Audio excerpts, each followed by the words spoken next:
Magandang araw po muli mga ka-Rojas. Magandang araw, kamusta po tayong lahat? Ito, welcome back po muli dito sa aming channel ngayong araw po ng Lunes. Yan, another day and another house improvement po. Bali, July 14. So, shoutout nga po pala sa mga magbe-birthday ngayong buwan po ng July. Ayan, binabati ko po ng happy birthday si Bayaw, si EG Boy.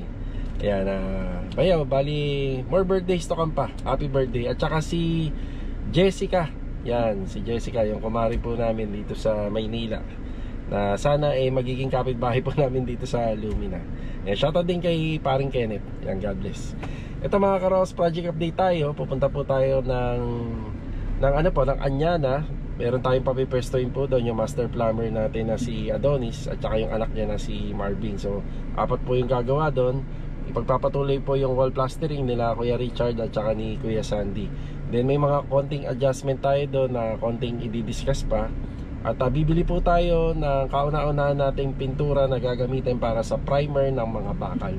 Ito yung Davis Extras. Yung bibili tayo sa Tansa, then yun ang i-apply natin sa steel deck.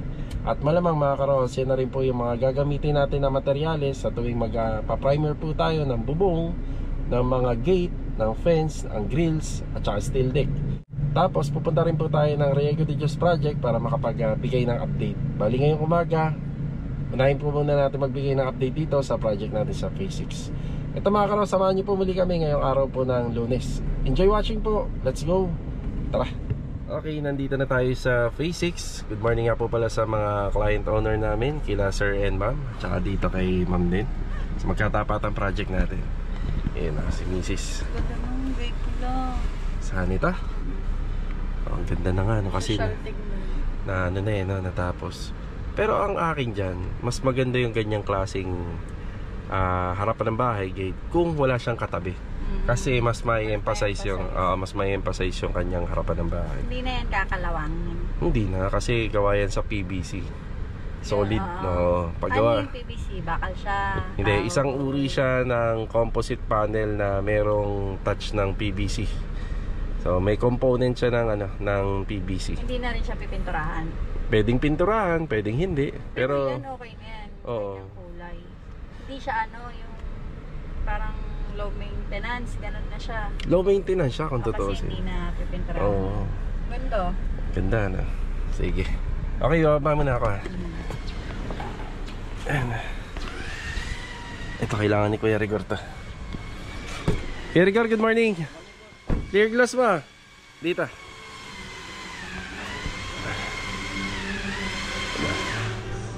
Patayin ko lang yung sounds. Pakipatay, we. Yeah. Okay, napansin ni Mrs. yung gate natin dito. Yan na. Bali, ito nga po pala isa solid panel na gawa po sa PVC. Ayan. Bali, naitanong nga ni Mrs. hindi na po to nabubulok. Pero itong bakal kasi na to, yan ang mini-maintenance dahil gawa po sa tubular to. At saka yung likod na part. Pero dito, padalo ka na. Kasi low maintenance to. Siya nga pala kung bakit naging ganyan po kakintab yan at ganyan po yung naging kulay niya. Hindi naman po namin yan pininturahan. Ang ginawa lang po namin dyan isa dagdag tibay, dagdag coat para meron siyang UV resistant at saka panlaban na rin po sa ulan. So ang ginamit po namin dyan is yung tinatawag na sanding sealer by Boysen and clear gloss lacquer by Boysen. Yan na puri ni Mrs. Ganda daw ng gate. Good morning ulit kay Kuya Rigor. Yan. Morning.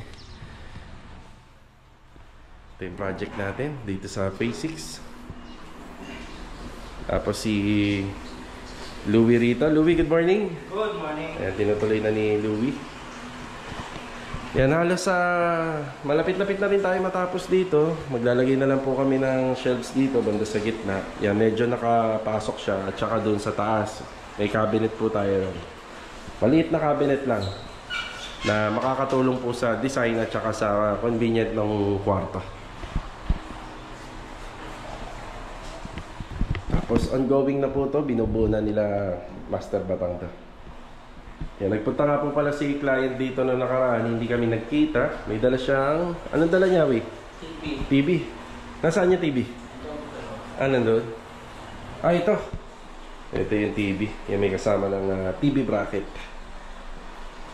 Tapos yung basin dito, binubuo na. Pag nabuo, yung cabinet, LED wall mirror na lang yan. Tapos sliding door. Dito natin ilalagay yung TV cabinet. Unti-unti na rin po nila nililinis to. Gusto ko yung natin dalawa? Okay yan. Oo, para may ano na tayo. Isa na lang nandun. Pero kasya na lahat yan pag natapos. Sige. Kasi ito pa, dito po. Halos okay na. Retouching na lang po pala no, sa mga framing natin. Ayan, retouching na lang sa mga framing. Ayan. Binili po namin to dito sa UTAP sa mga gusto nyong sa mga gusto nga po palang bumili ng ganitong klaseng materyales. Yan, ano to mga karohos, baliktaran to. Yung likod nito, pwedeng yun yung nasa harapan. Yan. Tapos kadalasan nilalagay rin yan sa mga cladding. Ito nga, prepared ko rito, nalagyan sana ng cladding yan. Yun nga lang, baka magka-problema tayo sa pagbabawi ng construction band kasi yan yung original na design yan na bago natin gawin. Tapos may mga ilaw na rin. Ayan, nakakabit na yung lamppost. Tapos lilinisin na lang yung deco stone at papahiran natin ng solvent sealer to. Halos okay na. Dito naman po sa kabilang project natin, preparasyon na po tayo rito para sa finishing stage. Yan, bali may tiling na to. Wala nga po palang pinagagawang cabinet dito sa taas. Dito sa loob, halos ganito lang. Tapos mukhang magpapagawa si client dito ng cabinet, kitchen cabinet. Sa taas at saka sa baba. Tapos ito plain na. Lalagyan na lang natin ng ilaw. Tapos yung sa toilet and bathroom niya halos patapos na. Yeah. Ganda na. Sa taas na lang overall paint. Yan, ayusin na lang yung mga kisame. Electrical okay na. Master Dindo, good morning. Good morning. Good morning. Ayos na doon sa kabila? Kahit ni Bakla ba yun, di sa tuloy sa gano'n. Yun nga, naipay niya. Nagtag niya sa may hagdanan pa naman. Pero okay na kuya. Dali mo. Thank you. Tapos na natin manggaling dito sa Phase 6. Yan, magbabayad muna tayo ng ating mga materyales na kinuha nung nakaraang linggo. Yan, hindi po tayo nakapagbayad. Alam nyo na yan, bago tayo magpasa sa kliyente natin ng ating mga expenses sa materials, kailangan bayad muna tayo rito para kompleto. Yeah. Okay na po tayo. Bali, nung Agis, ito yung Sanya na project natin, isang buhangin. Sa Riego, nagpa-deliver tayo ng 12 skim coat, 10. Tapos sa Anyana uli, nung 12 adhesive, nagpa-deliver na ako doon kasi may mga tiles na tayo. So 15 bag ng adhesive, 20 karagdagan na simento. Yan.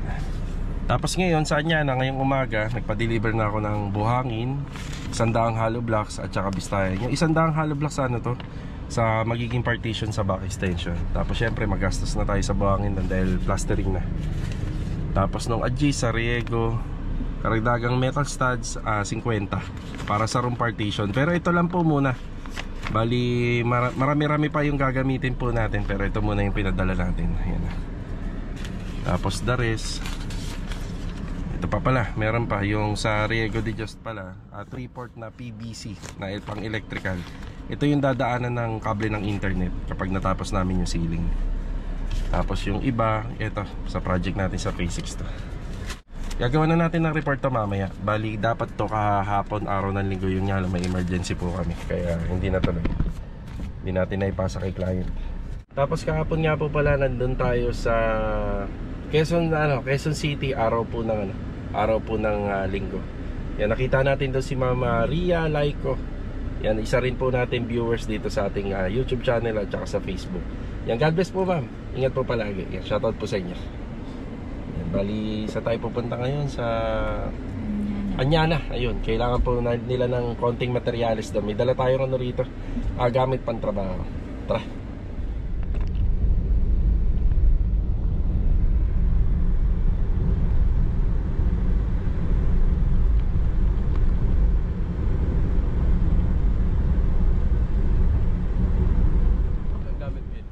Marvin, good morning. Good morning. Yan, dahan-dahan lang yung Pico at saka pala. Yan yung dala-dala natin dito. Opya. Good morning nga po pala kila client owner. Yan, maraming salamat po sa Panginoon. Ang ganda ng weather natin ngayon. Yun o. Yan, makikita nyo itong service entrance. Meron siyang canopy. Yan, pero may konting pagbabago po dito. Gawa ng tiningnan po namin ng husto yung plano ni client. Gusto niya yung original na plan na inano niya po sa amin. Sinubmit niya. Yan, kasi ang concern natin dito medyo sisikip, pero ito po ay madadagdagan. Yan, dadagdagan ng post ito, tapos ito magiging 60 cm. Madali na lang pong gawin yan. Tapos ito naman makasintadahan. So dito kukuha kami ng mga nasa 60 cm siya. Yan, medyo lalapad lang. Tapos ang gusto niya yung gate ay nakapasok ng bahagya. Bali ang magpapantay lang yung fence grills dito at saka yun doon, yung magpapantay lang sa poste namin. Bali yun doon po is yung gate natin, yung Tudor gate.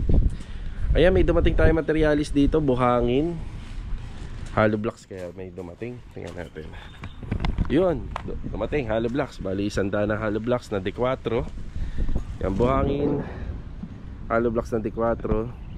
Tapos yung mga nakikita nyong sobrang binistay, na binistay galing sa buhangin, tsaka sobrang lupa rito, ilalagay po namin sa bandang likod.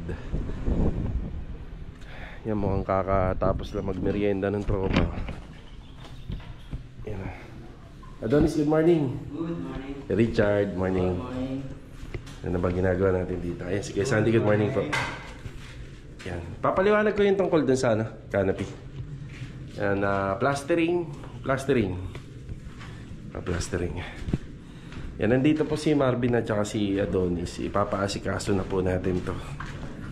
Yung part po na yan, ipapatapos na namin yan. Maglalagay po ng floor drainage dyan, papunta po doon sa labas. Yan, bali mga floor drainage na yon ay nakakonekta po dito sa downspout na ginawa po natin dito sa inside gutter. Yan, magtataka kayo bakit pa open dyan. Setback po yan. Bali hindi na po daw pwede yan gawing slab na kagaya nito. Ginawa namin. Bali bubong po yung gagawin namin dyan. Komplikado pa, Kuya Richard. Hindi na lang inisa. Yan. Hindi. Pinantado at pinapasok mo. Pwede naman sumilip ka mo dyan. Sino? Guard ba? Guard? Si engineer. Ayan. Yan na. Pagka i-welcome nyo sila rito, pwede naman. Kung ayaw nilang pumasok dito, kasi hindi talaga pumapasok yan sa loob. Kahit dyan na lang sa gilid. Tapos ito, since meron tayong naging pader dito, magiging dalawa po yung gutter natin. Isang gutter natin dito banda, inside gutter din yun, kaya may naka-usli tayong downspout dyan. So yung word na naka-usli, hindi po makikita yun. Kumbaga parang nandyan lang po kasi yan. So pag natapos yung renovation, hindi nyo makikita yung mga tubo na yan. Flat yan, tapos iskwalado. Yan, ito na yung tinatrabaho nila Kuya Richard dito. Tapos sa partition po, kaya may bakal pa tayo rito. Magkakaroon tayo ng asintada dyan. Tapos patitibayin natin yung gamit po yung mga kabelya. Yan.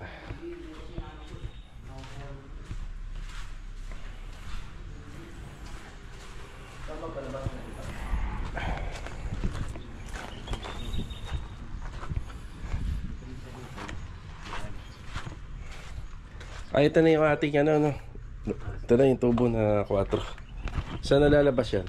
Catch basin. Catch basin. Dito. Tapos yung isa yung sa CNB natin sa taas. Yung kaya na dito. Yung para rito doon, sa taas. Ayun sir. Yung downspout natin dyan. Saan na mapupunta yan? Dito na yun sir, dahil may magkakabugong tayo ron eh. Doon na rin bagsak niya sa Yoyo eh. Doon na. Hindi yun. Teka lang. Hindi pwedeng mapunta yun doon. Kasi may sukalo tayo dyan, paikot eh. Hindi yun pwedeng dalhin doon. Dito yun, sa gilid. Pwede dito. Oo. Yan dyan.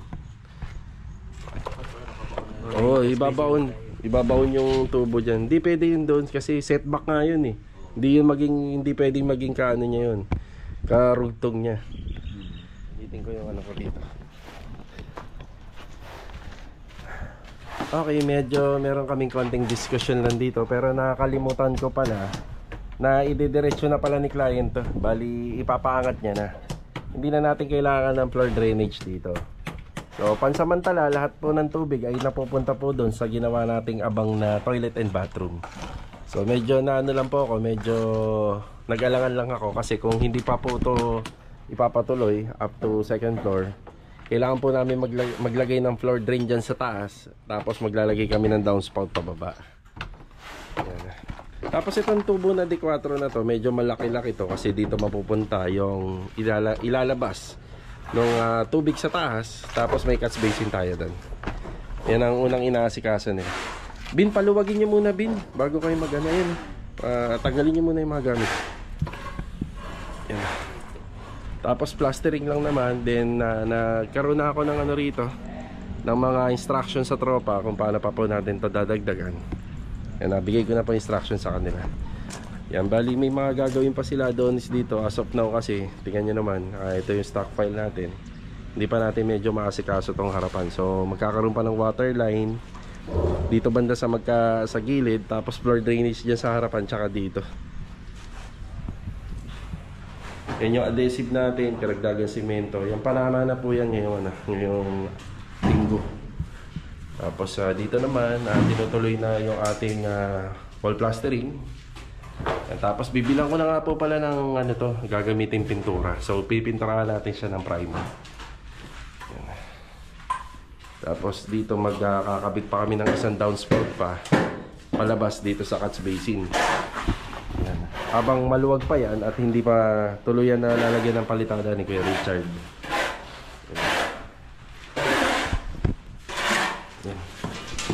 Bibili muna tayo ng materyales. Tapos si Adonis na bahala sa mga kailangan dito, maliit man o mahaba. Siya na tatakbo sa sa hardware. Tapos tayo, bibili tayo ng pintura para po dyan. Okay, pintura natin kayo, Marvin. Tara. Yan, nasa tansa tayo. Yeah.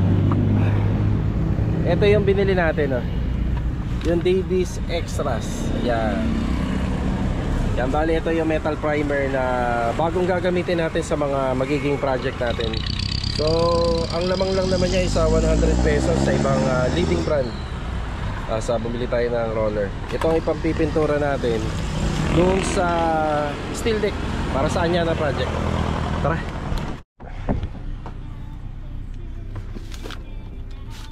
Yeah.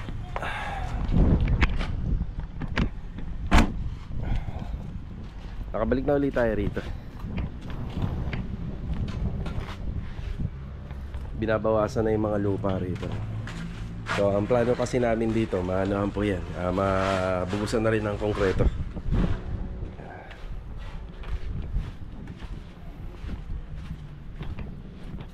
Yeah.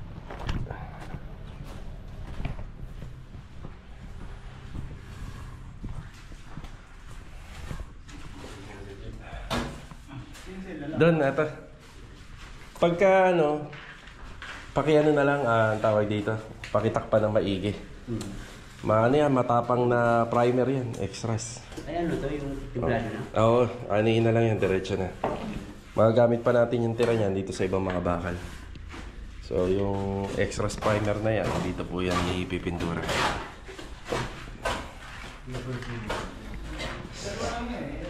Ikaw na bibili ng yung temporary na gripo. Kung makakalimutan.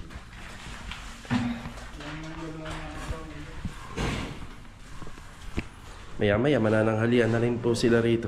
Isa pa sa dumating, ito Bistay string.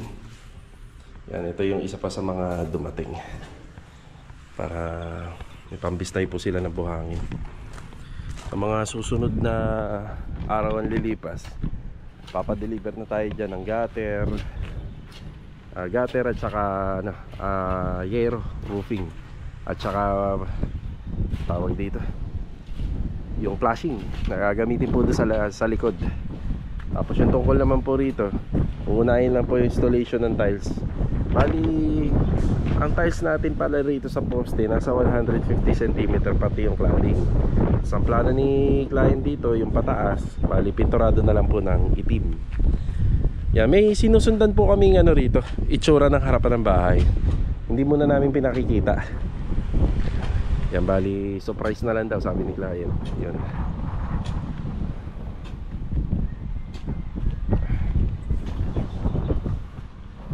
Yeah, okay na muna tayo rito. Sa taas nga pala. Dito sa taas. Yeah, ito nga pala yung tsura niya. Yun o. Tutuloy na lang po natin yan. Pero yung doon banda sa likod, kapag inangat po natin yan, wala na po yun. Hindi na po yung kasama. Bali, setback na po yun. Ito na lang po yung may tutuloy natin. Yung bandang yung may bandang may buhangin. Yan.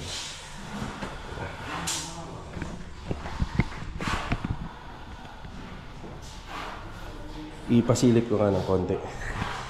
Ayan. Sa harapan.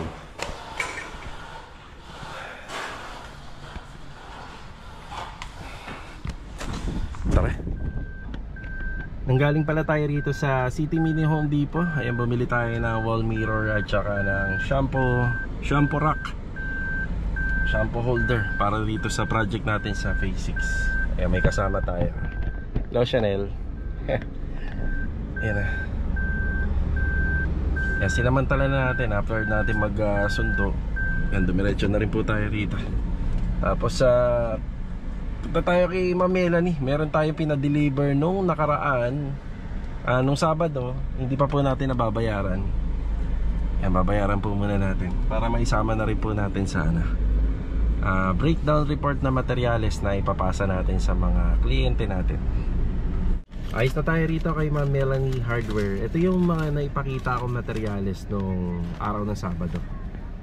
So nasa 9,940. So ayan, pagpasensyahan nyo na yung sulat ni Ma'am.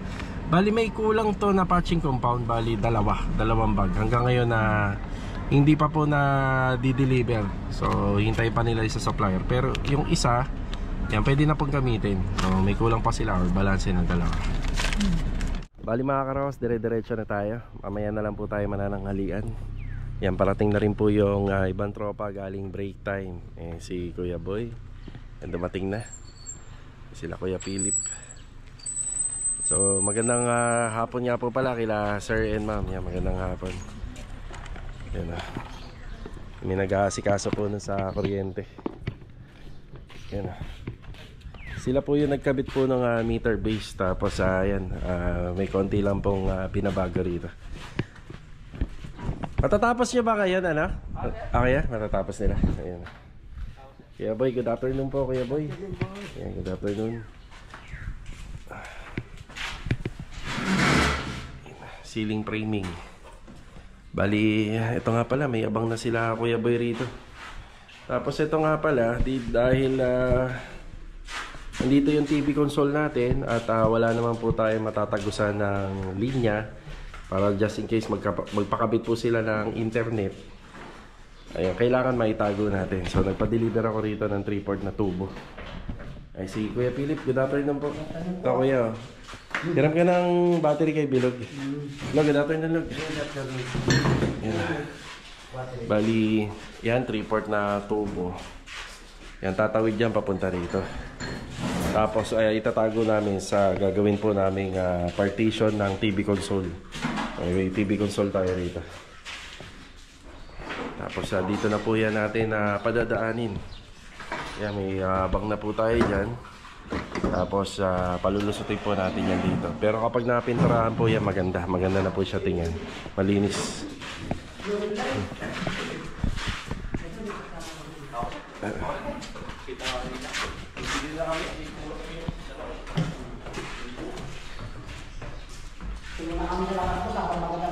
Sige. Kuya, pakiingatan nung ano natin yung pakiingatan yung ras Huwag kayo magpatong doon sa flashing. Paano ba diskarte niyan? Lagyan nyo kaya ng another na, huwag nyo direct na ipatong sa flashing. Lagyan ng karton. Oo, yun. Para hindi siya si Rusty, good afternoon, Ras. Ano bang minamasilyan nyo rito? Yung patching compound na. Yun nga lang, isang bag lang yung meron tayo. May may balanse pang dalawa. Yan, habang maganda yung weather, napasikaso na natin. So, wall putty na merong patching compound. Ito ho kasi yung talagang tatagal po sa init at ulan. Tapos dumating na yung kulang na bumbilya, no, Ras, no? Okay, kabit na din para ano, habang may tuntungan. Yung medyo maraming balanse yung hardware. Yung iba dyan, wala pang bumbilya. Pero ilan na ba yung meron, Ras? Yung nauna? Dalawa? Okay, yun. Kompleto na. Yan naman po yung mga bayad na, pati yung patching compound na dalawang bagbayad na yun. Yun nga lang, kulang sa stocks. Kaya ihahabol na lang. Yun, no? Masilyado na pala yan, no, kuya? Masilyado na. Pero dadaan pa yan sa quality inspection, no?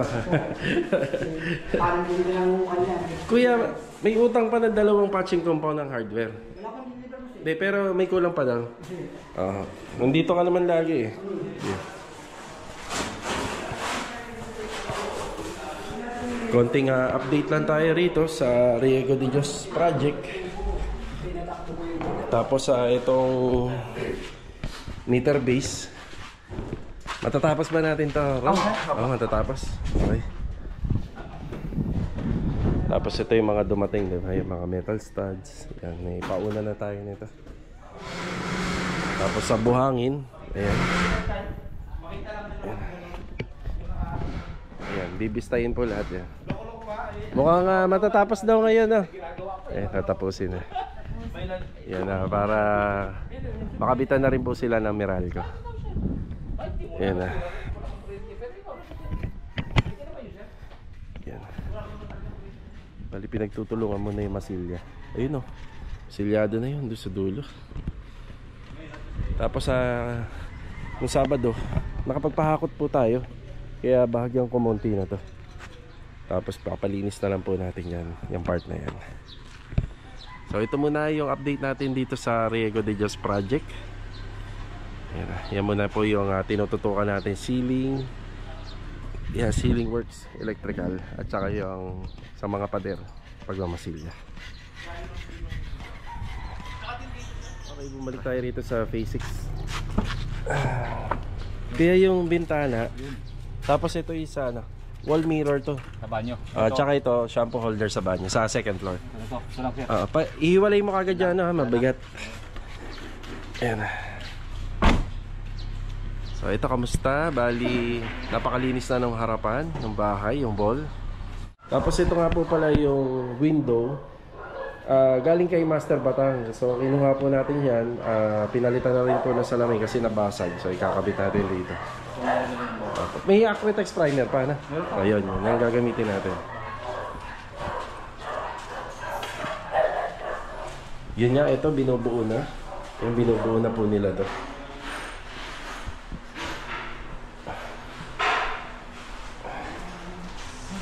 Yeah. Tapos yung tiles. May dala akong yan pwede. Okay, Joy, ikaw na lang magkabit. Yung wall mirror at saka shampoo holder sa second floor. Saan ba nilagay? Saan mo nilagay, kuya? Nasaan po? Nasa banyo sir. Siya? Okay. Accessories. Kamusta, Wi? Ang tiles. Ayun, ganito siya. Ayan, ganyan po yung gusto ni ma'am. Ganyan ang gusto niya mangyari. So, wala sa gitna. Pwede naman po yan. Yan na. Kaya-kaya na ni Louie yan.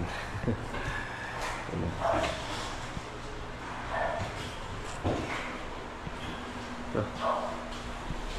Malinis-linis na. Yun nga lang. Baka hindi pa pwedeng apakan. Hindi pa makakabit yung binili ko. Pwede naman yan sa susunod na araw na. Tapos ito nga po pala, nasukatan na po ng Korean blinds. Sinukatan to nung Sabado. Yan, sinukatan nung Sabado. Bali, kung ano yung kulay na lang po daw ng ceiling, yan ang ilalagay na Korean blinds. Ganun din sa taas. Yan, bali, meron tong total na 3 bintana. Sa harapan, isa. Sa likod, isa. Yan, ito kasi wala na po yan. Yan, bintana na yan. Baga may na po kasi dyan eh. May tiles na. May isa. Tapos sila Master Batang, baka possible magkabit ngayong araw ng screen door. Yan, pwede nakabitan yan. At saka yung dito sa main door. Tsaka sliding dito sa TNB. Kaya dito magkakabit yata sila, no? Yung ano, Joe, kayo nang bahala. Yung salamin dito. Nandiyan na pala. Para sa CR. Ito. Kaya pa-retouch na rin siguro kasi ilulubog to. No? Pwede nang i-retouch yan. Ilulubog kasi yan nila dyan eh. Ani mo na naman yan eh. Sisinsilin mo na yan eh. Sige ha. Meron naman tayo ano dyan, yung aqua.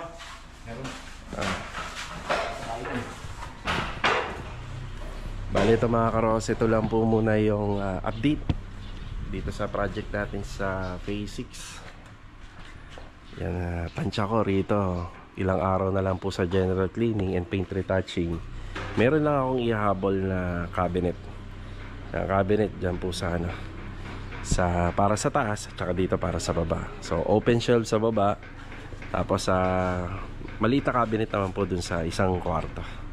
Liyain mo muna kuya. Epoxy tapos aqua glossy. Ito na yung gate natin, lalo pang pinagaganda ni Kuya Rigor. Ayan. Ito na sila Master Batang. Pre, dito ka muna. Yan ay owner natin. Yeah. Huh? Ayos ah. Ganda. Pre, makaka-atras ba ako? Eh.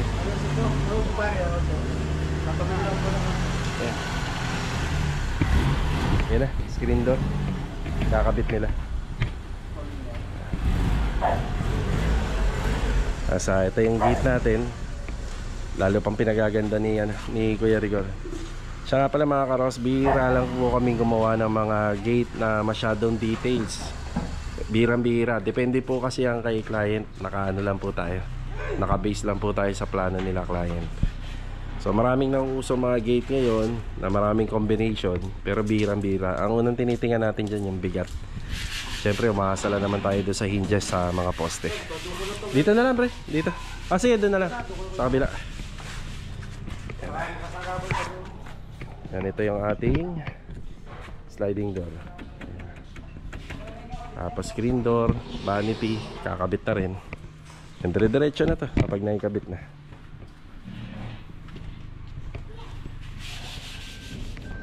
Bali mga karos, yung ano nga pala, yung mga dala-dala po nilang aluminum screen doors, sliding door, tsaka yung sa cabinet. Bukas pa po pala yung schedule niyan. So maganda na rin po kasi hindi naman po pala sila makakakit dun sa taas gawa ng ginagawa ni Louie yung tiles para sa hagdanan. Ayan. So hanggang dito na lang po muna yung vlog natin ngayong araw po ng Lunes. Yan, kita-kita na lang po ulit tayo for the next video. Si Master Bata. So God bless po sa ating lahat. Ito paalam po muna. Tara.